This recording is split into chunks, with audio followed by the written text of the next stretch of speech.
Are politics ruining comics? Or can comics be used to present politics? Let's talk about it.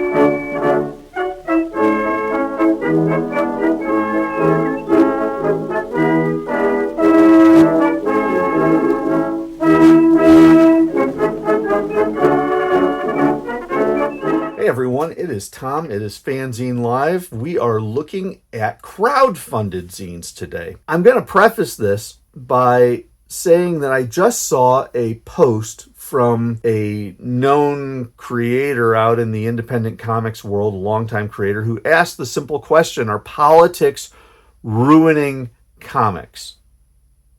And I think he was asking it from the storytelling point of view, but what I'm going to suggest is the politics might be ruining individual stories because people are really sensitive about their comics and about especially their politics and how they are portrayed through their comics, because there's this belief that comics equals escapism, and sometimes people don't want to be confronted with issues that they might not want to see.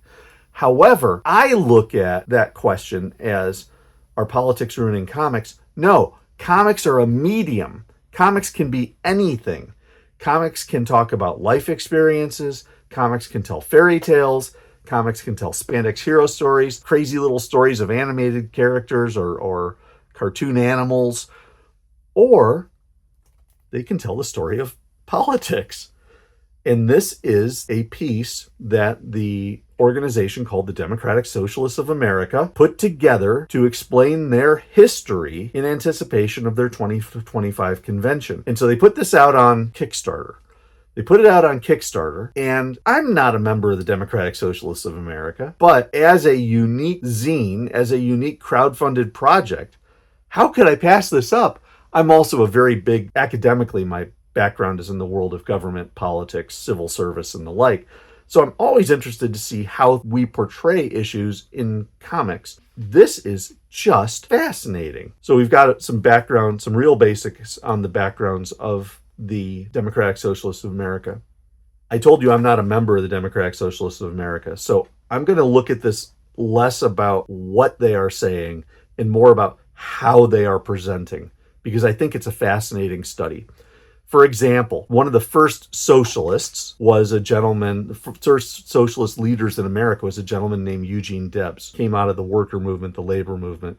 And Debs is used as a narrator, long dead, but he's used as a narrator in this to tell the story of the Democratic Socialists, tying the current day Democratic Socialists to their historical roots.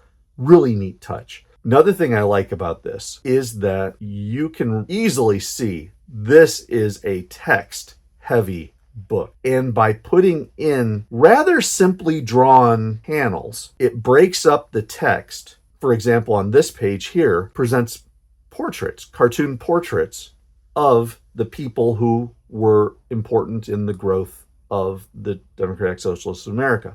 This talks about some of their early stuff. Then they take their characters that they've introduced, and in the next page they show where they were active. Ron Dellums was big into the South Africa movement. Barbara Ehrenreich was part of the socialist feminist movement, and so on and so forth. Some of the big things that they got involved with: the opposition to the Iraq War, the Occupy Wall Street movement, the Bernie Sanders movement, making clear to say Bernie Sanders is not an official member of the Democratic Socialists of America. They're just very friendly with each other. Talking about some of their electoral victories. Rashida Tlaib, Alexandria Ocasio-Cortez, Cori Bush, the Starbucks unionization drive, the climate march, the People's Summit. It's really neat to see how they present. This is a surprisingly generous picture of Donald Trump. I'm not sure I've seen one that kind in a long time. It's not about being angry about Trump. This is about presenting the DSA in a positive light. Notice everything in this is portrayed as being active and upbeat. And I mean, even this, where you've got educators going on strike, they all are doing it kind of in the happy warrior mode. Chains being broken. Then some of the international work that they've done, the progressive leaders that they support, this being Luiz Ignacio Lula da Silva out of Brazil. Brazil's government is having a hard time with democracy, and so they threw him into jail for a while. And then going forward, what are they working toward? Neat little touch, and then a nice ending page here, nice splash with some of the issues that they're working on these days in the DSA. But also, again, the picture, the people, the active, the excitement.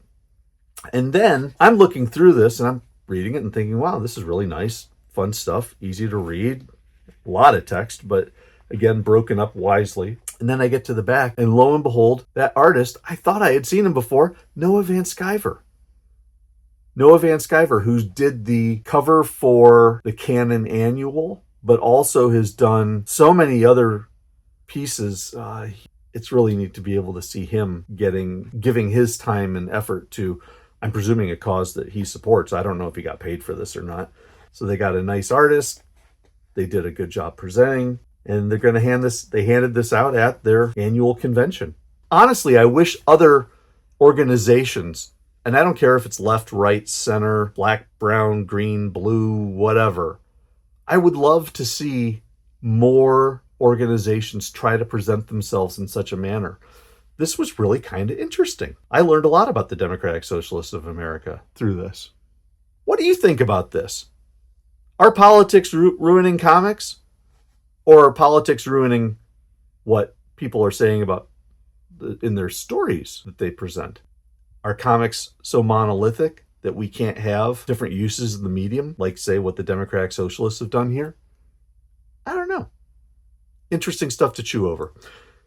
Democratic Socialists of America, FANzine Live, crowdfunded zine, fascinating read, fascinating discussion today. So glad to do it with you. Don't forget to like the video. Don't forget to subscribe to FANzine Live. Both of these things help grow the channel, which, of course, I think if you've been watching this, hopefully you want to keep doing as well. And, of course, tell your friends. Not necessarily because they might be a Democratic Socialist, but if they are, it wouldn't hurt. But it's really more about sharing the different types and styles and methods of the medium of comics and zines. Thanks for watching, everybody.